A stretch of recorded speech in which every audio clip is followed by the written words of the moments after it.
Baie welkom, dis lekker, al is ons so 'n bietjie vroeg. Ek dink dit gaan seker 7 uur Woensdag uitgesaai word, al is dit 5:45 nou. Maar ek wil vinnig vra, is daar sover enige vrae, enige kommentare, enigiets? Tebogo, dit voel asof ek so wegwaai hier. Wil jy hom nie net 'n bietjie skuins draai nie? Dis baie lekker, maar dit voel asof ek so vorentoe gewaai word. Draai hom net so skuins asseblief. Tieu, welkom. Was jy laasweek hier? O, goed ja, jy sien, jy moet nie van posisie verander nie. OK, en enige vrae, Evan? Julle sê julle kursus het goed gegaan oor die naweek, lekker klomp mense opgedag vir die finansiële kursus en dit het mooi geloop. OK, great. Shanay, welkom. Jy sluip so hier agter. Goed. Ek dink kom ons begin deur vir die Here dankie te sê. Here, dankie vir hierdie wonderlike boek. Ek geniet hierdie boek so, hierdie romanse wat eintlik so beeldend is van die romanse wat U met ons het, die liefde wat U vir ons het. Dankie dat U goed is in elke opsig vir ons. En as ons rit deurlees, kan ons nie anderste as om te dink dat U, Jesus, ons bruidegom en ons Boas is nie. En Here, dankie dat ons iets van U getrouheid, U gesed, U loving kindness kan sien reg deur hierdie boek. En Here, kom praat asseblief dan ook nou vanaand met ons deur elkeen van hierdie skrifte. Dankie Jesus. Amen. Dot, welkom. Dankie Wouter. Ek is bly jy's terug. Ons het 'n bietjie aansporing gekry. Mense het gesê hulle mis vir Dot en die interaksie en die vrae wat sy vra en dit wat ons aanlyn gehad het om so saam te sit en ons het gaan probeer vanaand so werk. Ek sal gaan teken as ek iets moet teken, maar net weer dat ons weer saam gesels. So, Rit, waar trek jy met Rit? Wat het jy geleer sover? Ek het verlede week gemis, maar wat vir my mooi is, die tema, of in die verlede wat ek en jy gepraat het oor Rit, so ek is nie seker waar jy vanaand begin nie, want ek het nie gaan kyk wat het jy laasweek gedoen, maar ons praat in elk geval in die huis die hele tyd oor Rit. So wat vir my interessant is dat, en ek hou dit die hele tyd in my agterkop, is toe ek het jare terug by Lewende Woord se Bybelskool moes ek Rit gaan aanbied het.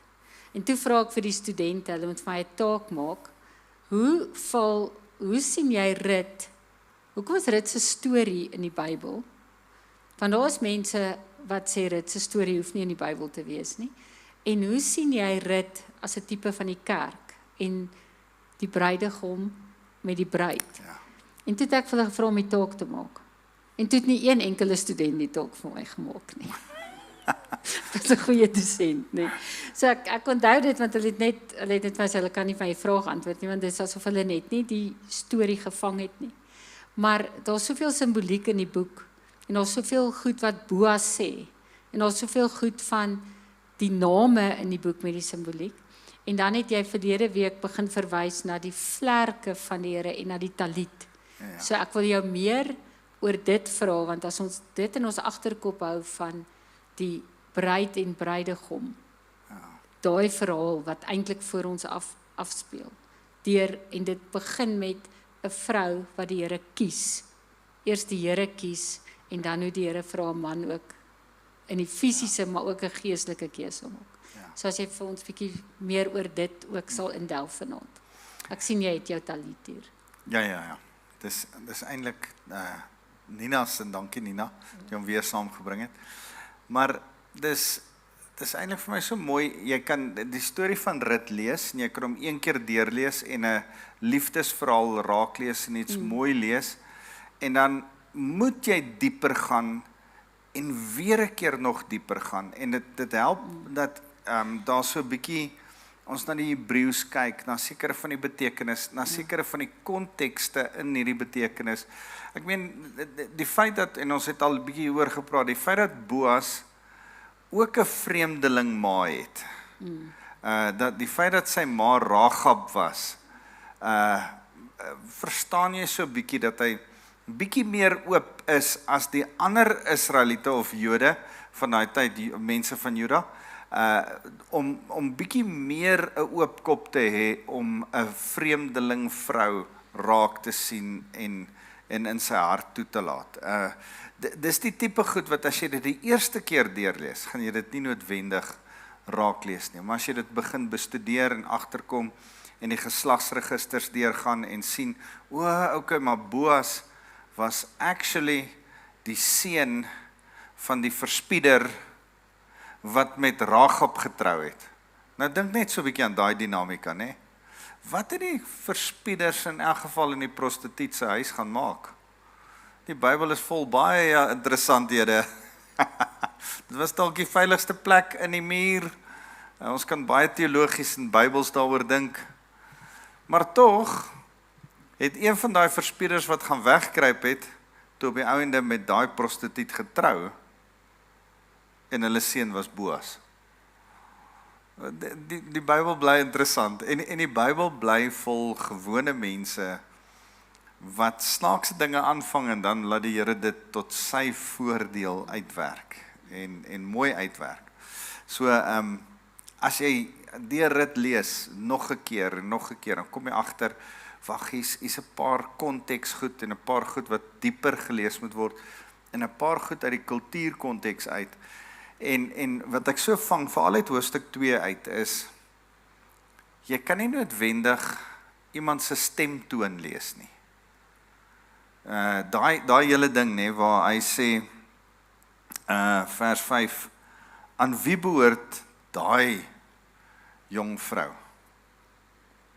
Nou, hier lees ons net, aan wie behoort hierdie jong vrou? Maar ek dink aan wie behoort daai jong vrou? Verstaan jy, daar was 'n stemtoon. Dalk het hy gefluit, hulle het nie die fluit ingeskryf nie. Maar daar's iets van emosie, iets van wat jy nie altyd met een slag raak lees nie, en soos wat jy deur dit lees, soos wat jy die konteks het wat so 'n bietjie vorentoe gebeur, en dan weer deur dit lees, dan kom jy dit agter.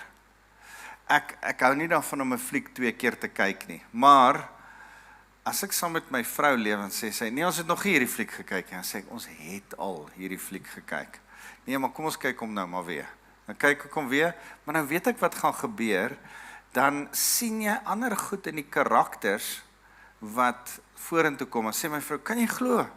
Hierdie goed, en dan kyk sy asof sy hom vir die heel eerste keer na hele lewe gekyk het, maar dan is dit nogal vir my lekker om te sien hoe daai karakter ontwikkel, en goed wat ek van tevore nie sou raak gesien het, as ons dit nie 'n derde of 'n vierde keer deur gekyk het nie. Dis absoluut. Ek dink al partykeer ek verstaan nie Engels nie. Want ons kyk 'n movie en dan vertel Wouter, en hy het dit ons het so 'n movie gekyk.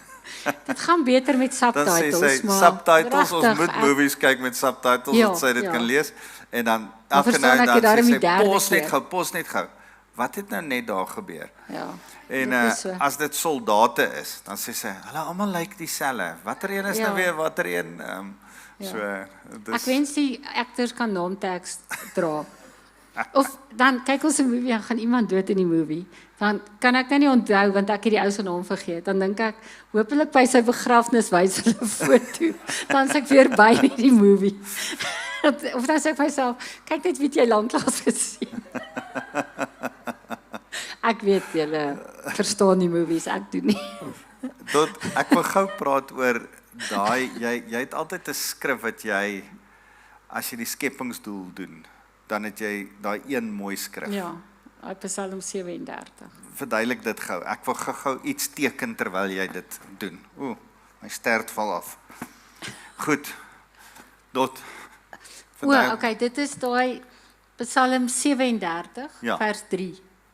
Ja. wat sê delight yourself in the Lord and he will give you the desires of your heart. Daai skrif. Ja.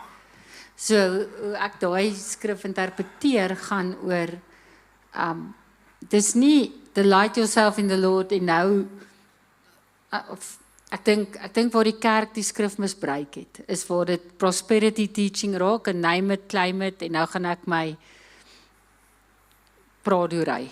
So nou want dit is ongelukkig waar dit skeef getrek het. Dink ek is waar dit uit konteks uit is. Dis nie wat dit sê nie. Dit is dat if you delight yourself in the Lord as jy dit ek het nie eers 'n woord vir delight in Afrikaans nie, maar ek dink dis waaroor jy meer wil praat, Wouter. Ja. En as jy lief word vir hom en sy wie daai skrif Psalm 37 vers 1 tot 3 het iemand dit in die NIV, New International Version. As jy U-version het, gaan na die NIV toe. ja. So man dan sê dit and he will give you hy sal eintlik sy hartsbegeertes jou hartsbegeertes maak. En dan sal jy doen wat sy wil sê jy moet doen. En dit is waar begeertes in jou hart kom. Wat jy dink eintlik begeertes binne in jou hart. Hy maak dit jou begeertes. Jy dink is jou begeertes, maar eintlik het hy sy begeertes binne in jou hart gelê. Nou is dit jou begeertes en nou doen jy dit. Goed. Het jy dit? NIV Psalm 37 vers 1 tot 3.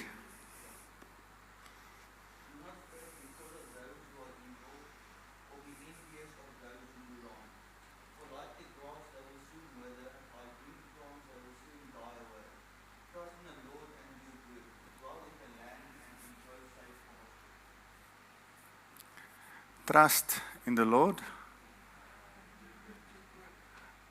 and do good. Yes, dwell in the land and enjoy. Safe pastures. Lees net gou so 'n bietjie aan. And commit your ways to the Lord. Dink ek staan daar ook. Commit your ways to the Lord. Commit. Ja.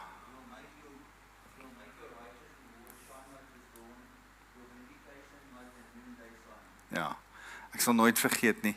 Julle onthou hom Willem Naip. Ek het die voorreg gehad om weer Vrydag vir hom Willem en Tannie Gerry te sien. My pastore toe ek 'n studentepastoor was, ek het saam met hulle in die ooste van Pretoria gewerk. En toe ek 'n intern was, toe ek 'n studentepastoor was, Ivan. Hy het nou net begin as intern vandag. Ons is bly hy's hier en saam en het begin. Hallo Ivan. En so dit was oom Harry Kokemoer se begrafnis Vrydag. So een van my lektore het gesterf en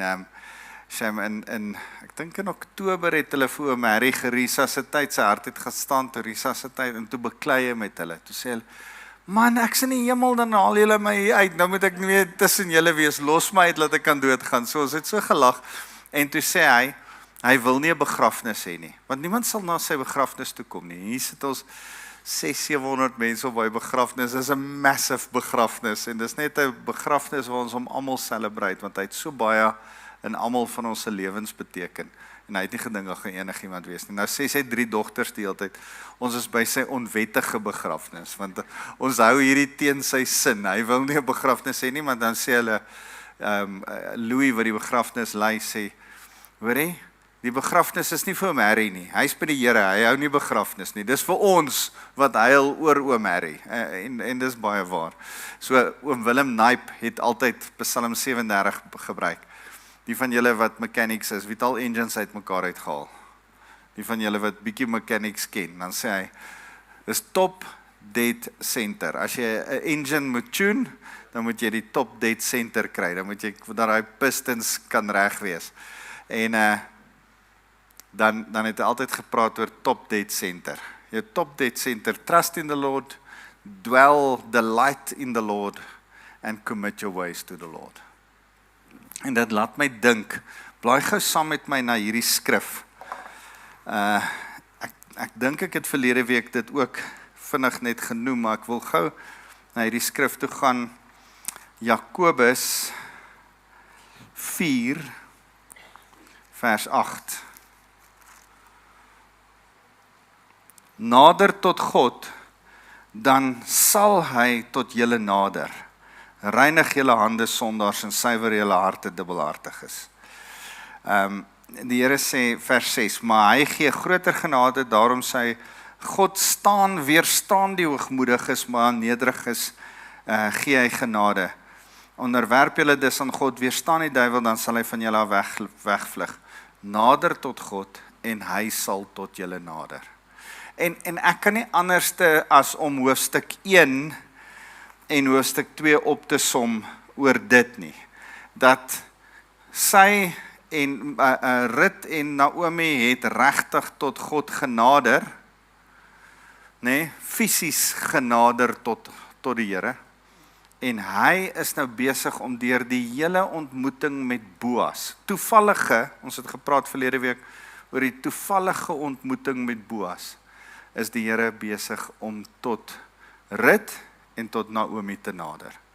Naomi, wat Mara wil genoem word, niemand noem haar Mara nie, by the way. Hoe noem hy Mara? Niemand doen nie, almal noem haar nog steeds aangenaam, want daar's repentance in haar hart. En dan kom sy terug na die Here toe. En sy kom terug na Bethlehem toe, huis van brood. Sy keer terug uit 'n plek waar sy nie moet wees nie. En sy draai fisies haar gesig na die tempel van die Here toe. As jy oor die Jordaan gaan, en daar sekere plekke wat jy deur die Jordaan kan gaan, maar sy moes letterlik gestap het met haar gesig na Jerusalem toe. Nou, Jerusalem was nog nie die plek van die tempel nie. Haar agterkleinseun Salomo sou nog eers die tempel bou. Maar in hulle harte was daar 'n verwagting van die Here se teenwoordigheid in daai omgewing, in daai huis.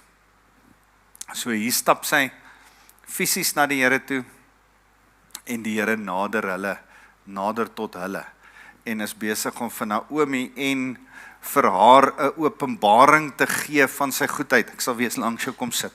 En dis so mooi, ons is by vers 12, as julle kan onthou. Ons het verlede week by vers 12 gestop. Ons het gesê, daai mooi gedeelte in vers 7, waar Naomi sê, kan ek maar are optel en bymekaar maak by hoopies agter die sneiers. Boas vra, wie is hierdie vrou, vers 5, dan sê die voorman, dis die een, dis die Moabiet wat saam met Naomi gekom het. En later gaan ons sien, hy weet eintlik wie sy, hy het al van haar gehoor. Maar dan is dit die mooi ding, dat ons besef, sy vra, kan ek maar. En ons het verlede week vir mekaar gesê, nee, ons het daaroor gepraat. Verlede week so baie plekke gepraat, maar daai mooi gedeelte, ek het vanoggend met 'n groep manne ook daaroor gepraat, van jy vra toestemming, al het jy die voorreg om dit te doen. Ons het verlede week vir mekaar gesê, sy het die reg gehad, Levitikus 19 vers 9, om eintlik te gaan en te gaan are optel. Sy hoef nie toestemming te vra nie. Nogtans het sy die reg gesien as 'n voorreg. Verlede week met 'n groep so 100 pastore gepraat by Ministry Plus, en net daar gesit en met daai groep pastore, dit was saam met my, en een ding wat ek oor en oor vir pastore wil sê is, niks is ons reg nie, alles is ons voorreg. Jou salaris, jou gemeente, jou titel. En ek het vir pastore gesê, jy het nie die reg om pastoor genoem te word, of die reg tot 'n parkeerplek, of die reg tot sekere goed wat jou toekom nie. In Christus het ons net voorregte, en dis die goeie maniere, want dis die hele ding. Wanneer jy regte as voorregte beskou, noem ons dit goeie maniere. En dis wat met Naomi gebeur. Sy het goeie maniere, sy vra, al het sy die reg om dit te kan doen. En dan sê Boas natuurlik, luister my dogter, jy hoef nie in 'n ander land te gaan are optel nie, moet selfs nie eers hier vandaan weggaan nie, bly by my vroue werkers. Nou, die feit dat hy haar my dogter noem, as ons so min of meer na die tydlyn kyk, dan dink ons sy was in haar laat 20s, vroeë 30s en hy was heel moontlik in sy laat 40s tot 50s gewees. So, kom ons sê tussen 40 en 60 en sy was tussen kom ons sê 25 en 35, dis waar sy was. En nou sê hy, kyk in watter land hulle oes en volg hulle, vers 9, ek het my werkers uitdruklik beveel om jou glad nie lastig te val nie. Kan jy daai gesprek jou indink? Boys, kom, staan 'n bietjie nader, kom, staan nader. Sien julle daai girl? Laat een van julle net vir haar skeef kyk of aan haar raak. Dis 'n tyd van rigters. Julle sal verdwyn, niemand sal weet waar is julle nie. Ek dink hy het hulle mooi bymekaar gemaak. Maar hy sê, uit die manier hoe hy hulle groet in hoofstuk 2 is daar mooi liefde onder die werkers en Boas. En ek dink dit was maklik om vinnig net hulle bymekaar te kry. En terwyl hy vir hulle klomp opdragte sê, stop net gou. Onthou net weer, dalk sê hy vir hulle, was die gesprek eerder so. Onthou net weer, ons het al hieroor gepraat. Dat die Here wil hê ons moet die armes eer. So moet hulle nie lastig val nie. Moenie die vrouens wat agter aan naoes nie. Want onthou daar was mans ook. Maar vrouens wat alleen is 'n oop teken. Manne gedra julle. Dis altyd vir my so interessant. 'n Klomp mans by mekaar, veral by die werksplek. Ek het saam met my pa was 'n ambagsman en ek het saam met hom gaan werk. Tussen ambagsmanne, elektriesiens en fitters en turners en 'n klomp rowwe ouens gewees in 'n goudraffinaderry. As jy 'n klomp manne by mekaar het, moet jy so 'n bietjie vir hulle op een of ander stadium sê, "Wow, stadig." Ek kan onthou my pa was die voorman en dan as van die dames van die kantoor na die maintenance werkswinkel toe gekom het, dan moet my pa altyd vir die ouens sê, "Ouens, gedra julle. Julle kan nie nou meer praat soos wat julle altyd praat nie, gedra vir julle." En dit was altyd vir my mooi dat my pa hierdie klomp manne so moes maak partykeer. En vir vrouens wil ek hierdie ding sê. Partykeer wil ons hê dat vrouens behandel moet word soos mans. Maar julle verstaan nie hoe mans by mekaar is nie. Julle wil verseker nie hê ons as mans moet julle behandel soos ander mans nie. Ek wil nou nie mans op die spot sit nie. Maar yes, 'n klomp mans is onafgerond saam. Is dit nog baie erger. En dis baie beter dat mans een kant toe geroep word, veral jonger mans. Partykeer moet jy jonger mans so in die bors gryp en sê, "Hey, hanteer die vrouens ordentlik." En jy het nou 2 seuns, Dimmen. Wow, stadig met die meisies. Verstaan jy? Stadig, rustig. Om net daai ding te hê van, luister, ons kan nie altyd vrouens hanteer soos mans nie. Vrouens hê vrede met dit. Mans hê ook vrede daarmee. Ons leef in 'n snaakse tyd, nê? Wat vrouens sê, "Nee, hanteer ons net soos mans." Nee. En weet jy wat? Prys die Here.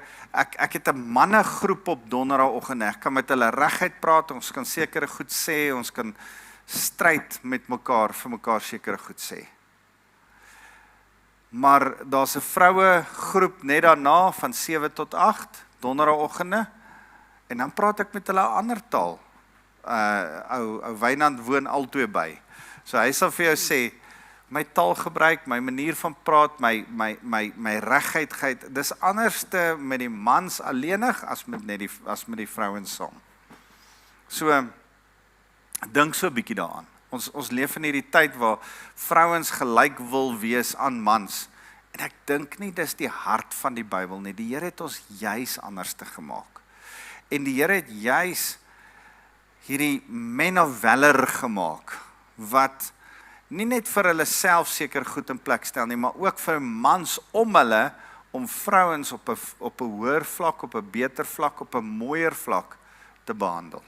Vir die van julle wat seuns het, Rian, almal van julle, om te sê, hey, jy hanteer 'n vrou op 'n ander vlak, dis net so. Dis my lekker, ek het nou 3 dogters, maar ek kyk 'n jong man uit. Hoe hanteer hy my dogters? Dis nou so enetjie wat by my middelste dogter kuier. Ek kyk hom uit. Ek kyk wat doen hy vir haar. Ek kyk hoe hanteer hy haar. Ek kyk, is daar gentleness by hom? Hy's 'n geharde sportsman en 'n boer dan kyk ek, kan hy ook sag wees met my dogter, want dis wat ek graag wil hê. Ek wil daai 2 kante sien. So, Ek wil jou net ietsie vra.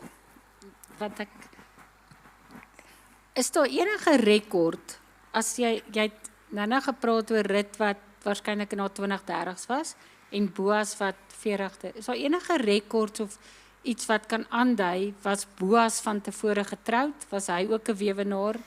Hoekom was hy op daai ouderdom 'n ongetroude man, of was hy? Ons weet glad nie of hy ongetroud was nie. Kon dit wees dat hy die ander mense kinders van gehad daai tyd het meer as 1 vrou gehad, meeste van hulle. Wat interessant is dat Elimelech net 1 vrou het, en dat Maglon en Kilion net 1 vrou gehad het. So, in baie van die stories sien ons dat van hierdie ouens, Gideon het meer as 1 vrou gehad, in die tyd van rigters.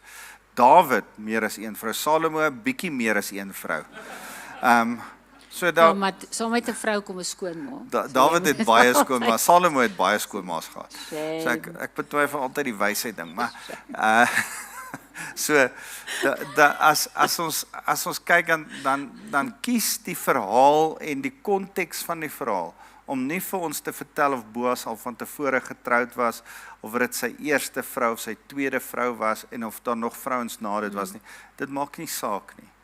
Die storie van Rut word vertel, en al was sy die tweede of die derde vrou in Boas se lewe, word die geslagslyn van Dawid, van die Juda stam, nog steeds daardeur getrek. Al het Jakob vir Lea gehad, en hy baie liewer was vir Rachel, is die geslagslyn van die Messias nie deur Rachel nie, maar wel deur Lea. Yes. Verstaan jy? So die Here kies sy eie manier. So, dis vir my so mooi, en terwyl ek daaroor dink, en ek, hierdie verhouding tussen Boas, die respekverhouding, nee? Want ek het hier 2 of 3 keer gewys, hoe praat hierdie mense met mekaar. Ek wil vir julle verder lees. Rut kniel toe, buig diep vooroor met haar aangesig teen die grond. Dis 'n tipiese Midde-Oosterse manier om jou kop op die grond te sit voor 'n persoon, om vir hom respek te wys. En vra vir hom, waarom is u so goed vir my? En waarom gee u vir my om? En is dit terwyl ek 'n vreemdeling, 'n buitelander is? En Boas antwoord haar, ek is goed ingelig. Ek het CNN gekyk, ek het die kinderstories, ek het Facebook gecheck, ek weet wie is jy, ek het al mooi agtergekom, ek het jou gaan opcheck. Ek weet waar kom jy vandaan. Ons het die stories gehoor van die goedheid wat jy goed was vir jou skoonma. Dan sê Boas antwoord, ek is goed ingelig oor alles wat jy vir jou skoonmoeder gedoen het na die dood van jou man, en dat jy jou vader en jou moeder en jou geboorteland verlaat het, en dat jy na 'n volk gekom het wat jy nie voorheen geken het nie. Dan mag jy vir alles wat jy gedoen het ruim vergoed word deur die Here, die God van Israel, onder wie se vleuels, se vlerke, dis daai waarvan ons, en ek wil weer by hoofstuk 3 vers 9 daarby uitkom. Ek gaan nie nou daaroor praat nie, maar ons gaan weer praat oor die talit, die vleuels, die vlerke, onder wie jy mag skuil. Ons het verlede week so 'n bietjie daarmee afgesluit, maar dis interessant, ek lees 'n ding oor wat vind vrouens die mees aantreklikste in 'n man? Nou, ek wil nie eers praat oor mans teenoor vrouens nie, ons is baie eenvoudig. Let's not go there. Kom ons praat oor wat vind vrouens aantreklik van 'n man. Die fisiese voorkoms, dink ek trek by nommer 9 of 10. Die nommer 1 ding, wat ek dink is 'n studie wat een of ander universiteit gedoen het in Amerika, dit was in die UK gewees. Maar die een groot ding in verskillende lande wat hulle nagespeur het, wat vrouens aantreklik vind van 'n man, is kindness. Wat is 'n mooi woord vir kindness? Ordentlikheid, goedhartigheid, nee, ja. Ek dink is 'n sagmoedigheid. Ja. Ja, Vriendelikheid, sagmoedigheid, om ordentlik te wees. nice te wees. Nice te wees, Ja. kind te wees. Dis by verre die nommer 1 ding wat vrouens aantreklik vind by mans. Dis baie interessant. Ek en Dot het so 'n hele ding gekyk en ons verwys baie keer daarna, so 'n Oprah Winfrey ding wat sy in die gehoor, so toestel, elke persoon het 'n toestel gehad wat jy kon stem, dan het sy 3 mans hier voor gehad. En dan sê sy, wie sal jy voorstem? Obviously is hulle lyk verskillend en die mooiste een kry al die stemme. En dan sê sy, goed, kom ek vertel julle 'n bietjie meer van hulle. En dan, as sy vertel wat die mooi ou doen, maar hy is nie so ryk nie, maar die ou wat bietjie minder aantreklik is skatryk, dan, okay, stem weer, dan kry hy weer al die stemme. En dan vertel sy weer 'n bietjie agtergrond, en dan op die ou en kom dit daarop neer dat eintlik is die een, al is hy nie heeltemal so ryk nie, baie goedhartig, baie nice, baie kind. Okay, stem nou weer. En dan sal die mense met al hulle wete nou begin sif na wat hulle op die uiterlike kyk. Nou vir 'n vrou is die feit Dimmen dat jy nog steeds kan voorsien vir haar.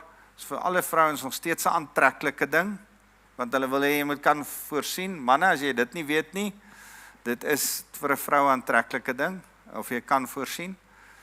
Maar dan kom daar die manier hoe jy hulle laat voel en hulle behandel. Dis ook aantreklik vir hulle. En dis wat jy in Boas inlees. Hy het ons sien glad nie hoe hy lyk nie. Ons hoor hoe hy praat. Ons sien dat hy wel, sy beursie is dik. Hy kan stop met 'n smart car daar. En hy praat met sy mense wat vir hom werk. En dan, wat ook mooi is hy's goed ingelig. Hy's intelligent. Hy praat intelligent en oordentlik met haar, nie een oomblik afbrekend nie. As die een ding wat ek vir jong meisies wil sê, nee, julle young adults wat hier is, as daar ooit 'n ou is wat neerhalend met jou praat of afbrekend met jou praat in die geringste dingetjie, as hy nog met jou uitgaan, dan hol jy, dan hardloop jy. Ek sê jou help hardloop. Ek sal hom so aan die bors gryp en dan hardloop jy. En dan sal ek hom 'n paar klappe ook gee. Want jy, as dit so begin met neerhalende praat, gaan dit al hoe erger word later. Dit word nie beter nie. Girls dink altyd, ag, hy gaan beter word as ek magically die ring aan sy vinger sit. Gaan hy flikser word, dan gaan hy begin werk. Dan gaan hy begin nicer wees. Dan gaan hy vriendeliker wees met my ma. Dan gaan hy, nee. Elke dingetjie voordat jy die ring aan die vinger steek, wat nie reg is nie, gaan 10 maal erger wees nadat jy die ring aan die vinger gesteek het. En dit wil ek vir bruide oor en oor vertel. En sê, hy, dink mooi. Die goedjies waarmee jy nou klein bietjie geïrriteerd wees. Na so 2 of 3 jaar gaan jy baie geïrriteerd wees met dit. En besluit of jy nog steeds die pakket wil hê, want daar's nie perfekte mense nie. Dis die realiteit. Jy gaan dalk so 'n oorwegende irritasie hê en besluit ek is bereid om met hierdie ou saam te leef. Nee. Sê net ja. En dan Absoluut, Wouter, maar ek wonder net, daai kombuiskaste wat ek so oop los vir jou. Een van ons grootste goed is, as sy in die bed lê in die aande, dan sê sy, maak gou al my kaste toe asseblief. My vrou kan nie kaste toemaak nie. Dis my job om kombuiskaste die hele dag toe te maak en om kaste toe te maak, dan sal ons so, dan moan ek daaroor en sê, maar is jy nog steeds lief vir my? Dan sê ek, ten spyte, partykeer is my stemtoon, ten spyte van die kombuiskaste is ek nog steeds lief vir jou. So, maar jy moet hierdie goed teenoor mekaar opweeg. Vers 13 sê, is goed vir my, meneer. Meneer is 'n respekvorm wat sy ook gebruik. Antwoord sy, u het immers my jammer gekry. Ja, u het mooi gepraat met my, u diensmeisie. Nou verwys sy haarself in 'n onderdanige toon. Sy sê, luister, ek is eintlik hier om jou te dien. In 'n klasse geval is ek nie op jou vlak nie. En hy sien nie vlakke raak nie. Onthou, sy ma was ook 'n vreemdeling. Sy ma was ook 'n nie-Israeliet gewees nie. En sy het mooi gepraat met my, u diensmeisie. En dit terwyl ek nie eers een van die slavinne is nie. Daar's 'n mooiheid in wat sy sê. Jy was kind met my. Sy vind dit al klaar aantreklik. En teen etenstyd sê Boas vir haar, kom hier, kom eet van die brood en doop jou stukkie brood in die asyn. Nou is dit interessant, dis hulle eerste date. Okay, maar was dit nou regtig asyn of was dit druiwesap? In die Hebreëus is daar nie 'n verskil, hierdie vertaling hou ek nie van nie, van asyn. Ja. Want die Hebreëse woord praat van wyn. Daar's verskillende goeie wyn en bietjie ouer wyn. Hier is net ouer wyn. Hier is die cheap wyn wat jy vir koeldrank vat saam veld toe. Dis nou nie die wyn wat jy aansit en eet by die smart ete nie. Maar dis goedkoop wyn, maar dis nie asyn nie. Mense het nie asyn gedrink nie. Maar hulle het wyn gehad by hulle. Okay, maar nou praat hy van brood en wyn. Dis nagmaal. Ja, dis mooi. Reg deur die Ou Testament sien ons nagmaal gebeur.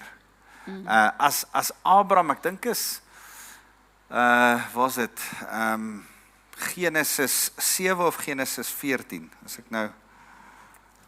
dit Genesis 14? Dan's Abraham op pad terug na die oorlog met Lot en wat hy Lot gaan bevry het, en dan kom hy terug en dan is Melchisedek daar. En dan as hy by Melchisedek vers 18 kom, dan sê hy, Melchisedek, die koning van Salem, het brood en wyn gebring, en hy was 'n priester van God, die Allerhoogste. Die Melchisedek, wat ook in Hebreërs voorkom, is 'n baie interessante karakter. Melchi is koning, en Tzedek is geregtigheid. Die koning van geregtigheid. Onthou julle dat, wie was Naomi se man? Eli Melech. Melchi, Melech, is dieselfde Hebreëse woord. Melech is koning. Isak gee sy vrou Rebekka aan Abimelech, soos wat sy pa sy vrou Sara aan Farao gegee het, gee Isak sy vrou aan Abimelech. Die Abimelech is 'n titel soos die Farao, want daar's 'n klomp konings in die Bybel wat Abimelech genoem word. Abi is vader, Melech koning, die vader van die koning, die nuwe koning, dis 'n titel. So as jy Melech sien, dan sien jy koning. Melchisedek, die koning van geregtigheid, kom en gee vir die een wat verby Salem beweeg. Salem word toe later Jerusalem. Salem was eers die stad vrede, en die stad Kolet van stad se Hebreëse woord is so Salem word toe Jerusalem. En Melchisedek was die koning van Jerusalem. Abraham beweeg daar verby. Melchisedek, wat Hebreërs sê, het nie 'n voorsate nie, dit was 'n voorverskyning van Jesus. Hy kom uit en bedien aan Abraham nagmaal. En dan is die interessante, Abraham gee vir hom, God die Allerhoogste moet geprys word, hy het jou teenstanders in jou hand oorgelewer, sê Melchisedek. Abraham het toe vir hom 'n tiende van alles gegee. Vir wie gee ons 'n tiende van alles? Vir die Here. Wat baie interessant is ons praat oor verskillende fasette. Jesus kom vervul die Moses wette, maar daar sekere wette wat in plek was lank voordat die Moses wette in plek gekom het. So byvoorbeeld glo ek in die doodstraf, want in Genesis 8 stel die Here die doodstraf in voordat die Levitiese wet, die Moses wette, die doodstraf instel. So as mense sê nee, die Levitiese wette word in 'n sekere mate meeste van hulle vervul in Jesus Christus, daarom hoef ons nie meer die doodstraf nie. Dan sê ek, ja, maar daar's pre-Levitiese wette. En die doodstraf is een van hulle. Een van die ander pre-Levitiese wette wat ons het, is die tiende. Dis nie, as mense vir jou sê, ja, maar dis Oud-testamenties om 'n tiende te gee, of dis wetties om 'n tiende te gee. Dan sê ons, nee, Abraham het aan Melchisedek, het aan Jesus 'n tiende gegee, lank voordat die wet bestaan het. En dan sê Hebreërs, dat Levi binne in Abraham, dis hoe die Bybel dit beskryf, hy was nog in sy lendene. Dan sê hy, Levi het ook deur Abraham, om deel te wees in Abraham, aan Melchisedek 'n tiende gegee. So die wet het voor die wet aan Jesus wat na die wet is, 'n tiende kom gee. So nou is die vraag, moet ons nog 'n tiende gee?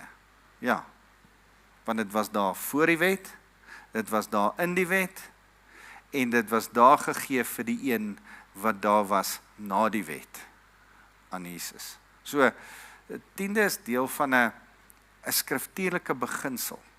En ek wil jou aanmoedig, daar's iets van 'n wonderlike voordeel om 'n persentasie gewys van wat jy verdien aan die Here maandeliks te gee. Dis 'n offer. As Abraham dit gedoen het, as Levi dit gedoen het, as die skrif regdeur, as Jesus daarna verwys in sy leringe, ouens, dis 'n Bybelse beginsel wat ons regdeur sien, is om 'n tiende na die Here toe te bring en dit vir hom te gee. So, dis interessant hoe die skrif oralste praat van nagmaal en dat die brood en die wyn, as die tafel van toonbrode in die tabernakel staan, dan sê Moses, daar moet 12 glase wyn en 6 toonbrode wees, sodat op die tafel van verteenwoordiging, die tafel van toonbrode, het daar brood en wyn gestaan, nagmaal.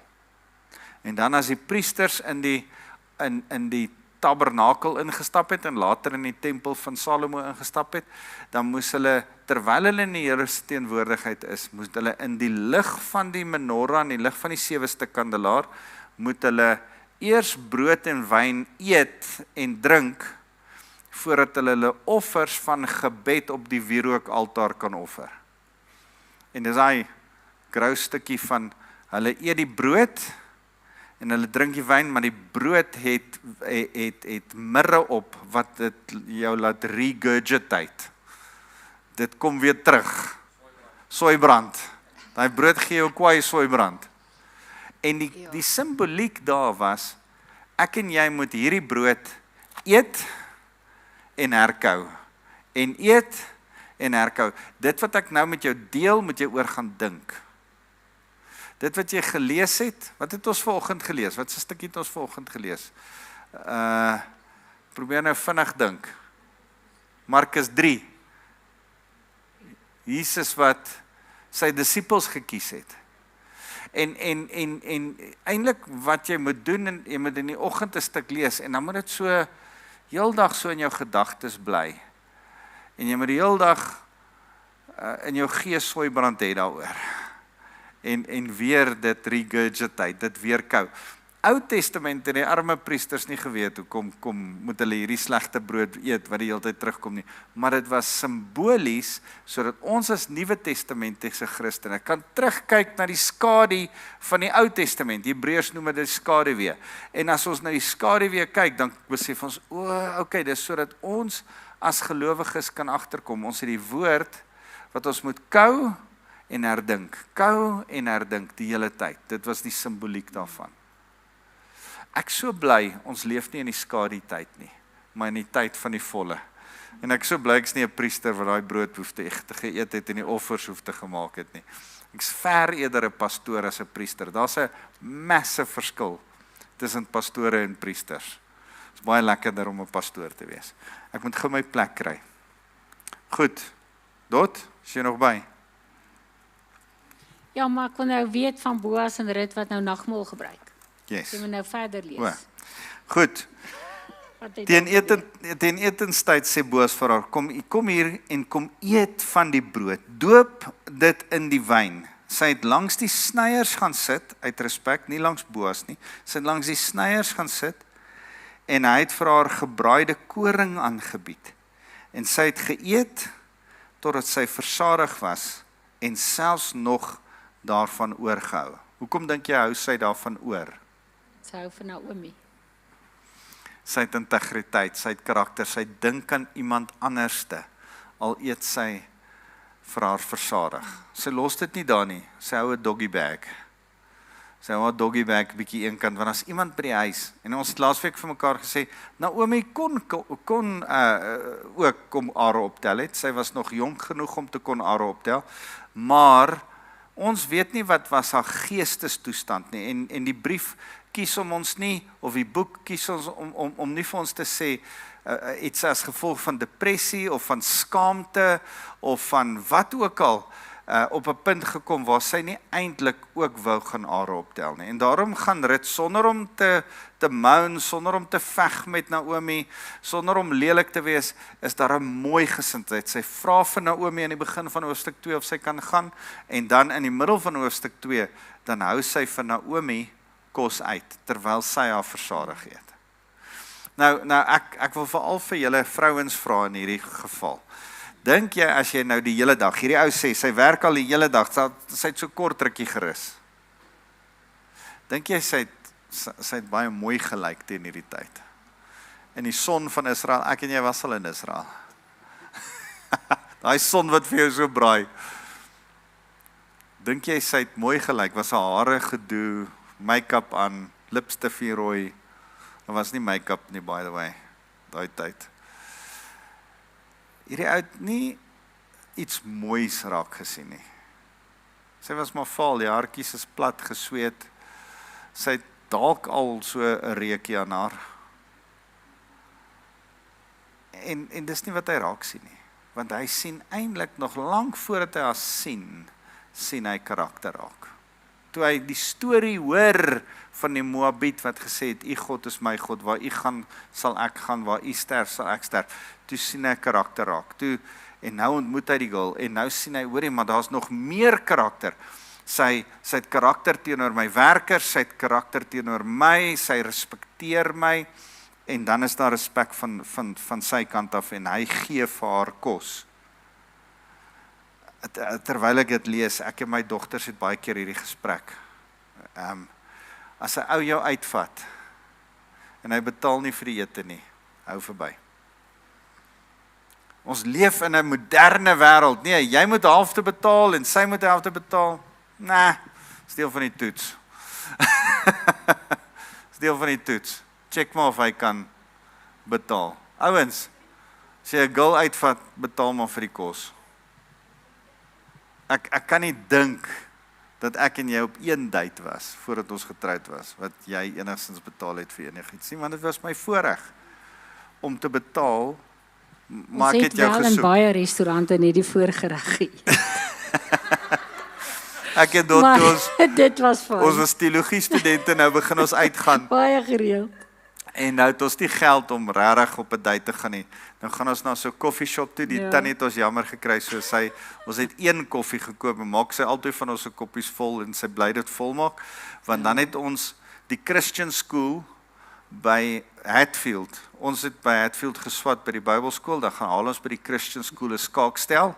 Ja. Gaan ons na die koffieshop toe, dan speel ek en sy teen mekaar skaak en dan drink ons koffie. En dis al wat ons gehad het. Ons kon net vir 1 koppie koffie betaal en ek dink hy tannie het ons elke keer jammer gekry as ons met ons eie skaakstel daar aankom en dis ons date. Ons was true story nerds. Maar dit is okay. So en ek dink so dit is so mooi dat hy vir haar kos gaar maak. Luister, hy kan vir haar enigiets anders aanbied. Hy kan laat iemand anders te vir haar kos, maar hy doen moeite om vir haar spesiale kos te gee.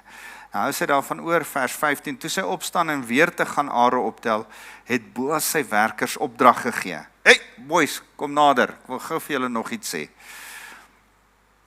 Sy mag ook tussen die hoopies optel. Julle mag gaan nie verhinder nie. Hoorie, waar die ander net agter julle moet loop, sy mag hier tussen julle loop. Sy kan spesiale goed, sy mag vol koringare optel, sy hoef nie net die op te tel wat daar een kant lê nie. Julle moet haar spesiaal behandel. Ek kan my indink wat gebeur met die werkers. Wat gaan hier aan? Dis ons baas like hierdie girl. Wat gaan hier aan? En kan jy dink die storie wat vanmiddag by die huis vertel word? Nee, vandag was hy Moabitiese meisie daar. Die een wat saam met Naomi gekom het. En weet jy wat? Baie snaakse ding het gebeur. Ons baas het haar toegelaat, nie die ander nie, maar haar toegelaat om tussen die hoopies op te tel. Kan jy hoor die stories wat toe begin loop? Vers 6, julle moet selfs vir haar are uit die bondels uittrek en dit laat lê sodat sy dit kan optel. Julle mag nie met haar raas nie. Dat is 'n mooi respek. Moenie met haar raas nie, moenie op haar skree nie. Dit was 'n definitiewe shan van die arme mense. Gaan een kant julle plaas met ons werk. Maar nou sê hy, nee, al plaas sy julle, al is sy 'n bietjie in julle werkspasie en al gee julle vir haar meer as wat dit haar toekom, moenie met haar raas nie. Respek. Rut het tot die aand toe are opgetel in die land en sy het dit uitgeslaan wat sy opgetel het. Dit was ongeveer 'n eva gars, dis so 22 kilogram. Sy het dit gedra en toe sy in die dorp kom, sien haar skoonmoeder wat sy opgetel het. Daarop haal Rut ook van die kos uit wat sy oorgehou het, nadat sy genoeg geëet het, en gee dit vir haar skoonmoeder. Nou haal sy daai doggy bag van net nou van middagete uit, en sê, ma, hier's kos. Nie net het ek hierdie massiewe lot nie, sy was veronderstel om soveel huis toe te bring, sy bring massief soveel huis toe. En nog 'n doggy bag met smartkos. Man, oulike KFC daaraan, verstaan jy? En nou sê haar skoonmoeder, vers 14, haar skoonma, Naomi, vra toe, waar het jy vandag are opgetel, met wie het jy gewerk? Dis een van daai wat ons wens, ons het die stemtoon. My jette, waar het jy vandag gewerk? Waar het jy are opgetel? Hoe sê jy, Miriam? Ja, hier is iets aan die gang. Mag die een wat jou bevoordeel het, hier moes iemand jou bevoordeel het, sy het nog nie die storie gehoor nie, maar sy is nie dom nie. Sy kan sien, iemand het haar bevoordeel. Hier is vol are, hier is nie net optel are nie. Hier is mooi goed wat sy saamgebring het, lekker kos. Mag die een wat jou bevoordeel het, geseënd wees. En sy vertel vir haar skoonmoeder, by wie sy gewerk het. Die man by wie ek vandag gewerk het, sy naam is Boas. En ek dink, toe Rut sê, die een by wie ek vandag gewerk het, is Boas. Toe gaan haar so ding ding ding ding ding ding ding ding hier agter by Naomi aan die gang. Toe weet sy, Here, U is waarlik die een wat regeer. U het my hele toekoms in hand. Sy sien klaar die prentjie. Rut hou baie van die ou. Rut dink jy's tussen nice ou. Naomi sien, Here, U voorsien. En sy sê, Naomi het vir haar skoondogter gesê, mag hy, Boas, geseën word deur die Here. Wat nie, die Here het nie nagelaat om sy verbondstrou aan die lewendes en die dooies te bewys nie. Die Here het nie nagelaat om sy gesed, daar kom daai woord gesed weer, om sy loving kindness, sy goedheid, sy genade te wys aan die wat lewendig is, ek en jy, Rut, en die wat reeds dood is, want ek sien klaar Elimelech, die Here eer Elimelech wat dood is, en droog gemaak het, en Moab toe gegaan het. Die Here is nog steeds genadig met Elimelech.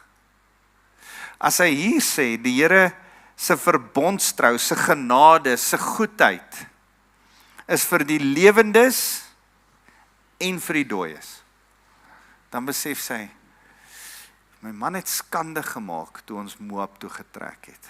Maar die Here se genade is groter as my man se skande. Die Here kan hom vergewe, al is hy dood. En al is Maglon en Kilion, hulle onthou wat hulle name, swak en siek, al is hulle dood, kan die Here nog steeds 'n plan maak. Die Here kan die dooies eer, en die Here kan genade bewys lewer aan die lewendiges, Naomi en Rut self. En Naomi het ook vir haar gesê, die man is verwant aan ons, hy is een van ons lossers. Hierdie woord in Hebreëus is die woord Goel. Ons gaan nog net nou, volgende keer as ons weer praat, dan gaan ons gesels oor die konsep van 'n losser, 'n loskoper, 'n Goel, 'n familielid wat jou moes loskoop. Ons het al baie keer daaroor gepraat, en ons het oor hierdie beginsel gepraat, dat sou daar 2 of 3 broers wees, en die eerste broer sterf, dan moet die volgende broer met die ander broer se vrou trou, sodat sy versorg kan wees, maar ook dat sy naam en sy grond in sy familie besitting bly vir sy kinders vir die volgende geslag. My vrou het altyd gesê, sy hoop ek bly in die lewe. Sy wil nie met my broer getroud gewees het nie. Hy wou ook nie met my getroud gewees het. Hulle twee kon so lekker vassit. Ek het hom so 10 jaar terug hier begrawe in hierdie saaltjie. En dan het ons altyd, dan terg ek altyd, op 'n stadium sê sy vir hom, Sarel, as jy my vrou was, as jy my man was, het ek vir jou gif gegee. Hy sê, Dot, as jy my vrou was, het ek dit gedrink. Ek sal nooit daai oomblik vergeet nie. Dis waar. Hulle twee kon so banter met mekaar. Die man verwant aan ons is een van ons losse, Rut die Moabiet sê toe. Hy het ook vir my gesê, jy moet by my werkers bly, totdat hulle met die hele oes klaar is. Daar's nie net genoeg vir nou nie, omtrent 'n maand, 2 maande se kos vir 2 vrouens. Ek kan nog gaan haal, sodat daar dalk vir die res van die jaar vir ons kan kos wees. Daarop sê Naomi vir Rut, haar skoondogter, my dogter, dis goed dat jy saam met sy vrouewerkers uitgaan, sodat mans jy nie op 'n ander land lastig val nie. Rut het Boas se vrouewerkers gevolg, en are opgetel, totdat die garsoes en die koringoes, nou is ons al 'n hele paar maande verby was, en sy het in die tyd by haar skoonmoeder gebly. Die hardwerkendheid van Rut moet julle raak sien, net nou, nadat sy geëet het, het sy tot nog toe in die aand opgetel. Sy het nie dadelik huis toe gegaan, nadat sy 'n klomp koring gekry het, en nog by Boas geëet het nie. Sy het nog aanhou werk, en dan hou sy nog steeds aan werk, maak nie saak of die garsoes verby is nie, in die koringoes hou sy nog steeds aan werk, en dis eintlik vir my so mooi. ek sal volgende keer as ek praat weer so 'n bietjie praat oor die verskillende vertalings net, want daar's 'n barley harvest hier betrokke en 'n garsoes en daar's verskillende goed en baie keer kry ons nie die vertalings lekker wat is watter oes is watter ding nie. Maar dit is nie verskriklik belangrik nie. Dis kos wat hulle kon eet en dis kos wat hulle kon gebruik, 2 tipes kos, gars en koring wat hulle kon gebruik in die toekoms. Ja, ek het altyd gedink hierdie storie speel vinniger af. Maar as dit praat van eers hierdie oes, toe daai oes, dan het dit 'n tydjie geneem. Van hulle eerste date tot hulle volgende date waar ons haar in wat ons volgende keer in hoofstuk 3 gaan behandel, verspeel daar so 2 amper 3 maande wat sy werk in Boas se lande en hy haar dophou. Okay. En eintlik karakter dophou en sy karakter kan dophou. Ja. Okay. Enige vrae? Enigiets van julle kant af? Okay. Ja, bly dit nie 'n interessante boek nie. So volgende week kom ons by hierdie mooi stuk waar Naomi sê, hey, trek jou mooi aan. Sit vir jou 'n bietjie parfuum op. Maak jouself mooi. Dis haar skoondogter. Sy was dan getroud met luister, die Here is besig met 'n plan. So kom ons val by die plan van die Here in. Rit.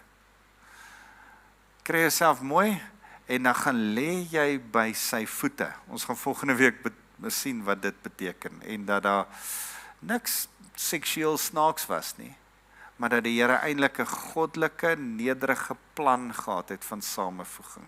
So ons sal dit volgende week saam bespreek. Dankie dat jy saam hiervoor was.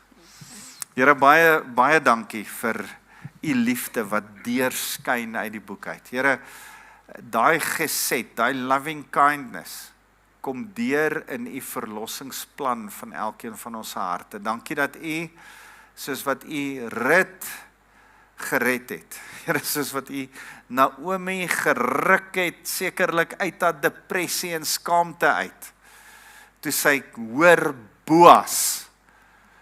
Here, dankie dat u ons ruk uit ons omstandighede uit ons foute uit. En Here, dankie dat ons kan sê, selfs Elimelech, die dooie, kry genade by u. Here, u genade is onsaglik groot. Dankie vir Romeine 2 vers 4 wat sê it's his goodness, his loving kindness.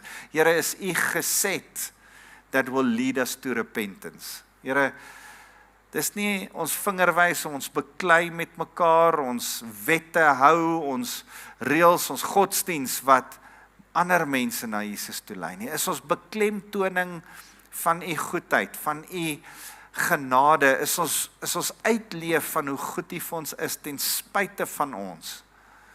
Ten spyte van ons droogmaak en verkeerde keuses. Kom u en u is goed vir ons. En as ander mense dit in ons lewens raak sien, dan is hulle aangetrokke tot u liefde en dan kom hulle na u toe.